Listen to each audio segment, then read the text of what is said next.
तर पब्लिक नमस्कार, स्वागत आहे आपल्या मिनी व्लॉगमध्ये. तर पास काढून आलो तो पास काय गर्दी होती. चला म्हणलं कॉलेजवर जाऊ म्हणलं. मग इकडून सुम्याला बोलवलं तर आपल्याला घेऊन जायला. आज भाऊ सॅड आहे, भाऊचा काल विषय झाला आहे त्याच्यामुळे काय बघणार नाही. सुमितला म्हणलं चला आज लई काम आहे महत्त्वाचं म्हणलं. आलो कॉलेजमध्ये आल्या सुम्या मास्क लावला. तर काय चला आज झाला आपला पेपर भाऊ कालच्या विषयावर, त्याच्यानं सॅड पॅनल बॅक पडता म्हणलं. हे तर काय नंबर 1 गेला म्हणून सांगायला. मग काय म्हणलं सुमित भाऊ म्हणला फुल लिहिला म्हणला पेपर.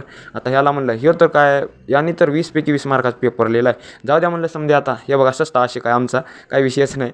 मग काय दुपारच्या पेपराला बसवतो केतन करण झालं इकडं ओम इकडे श्रेयस बघा. मग काय इकडं सस्ता अशी लाईक द्यायला म्हणलं चला जाऊ द्या बघा म्हणलं आता पेपरला सोडवतो म्हणला. मग काय निघालो आम्ही काय मधला काही ब्लॉग घेणं होणार नाही त्याच्यानं म्हणलं चल श्रीशैलीला म्हणलं. तर काय आलो स्टॉपला आल्याशी श्रीनिवास डायरेक्ट 7वीत भेटलेला, आता डायरेक्ट सेकंड इयरला भेटला. जाऊ दे म्हणलं लय दिवसानं भेटला तर कधी आला असं काही समजलंच नाही. स्टॉप चला घ्या म्हणलं मस्तपैकी उत्तरून. तर पब्लिक आजचा मिनी व्लॉग कसा वाटला तेवढं कमेंट करून नक्की सांगा.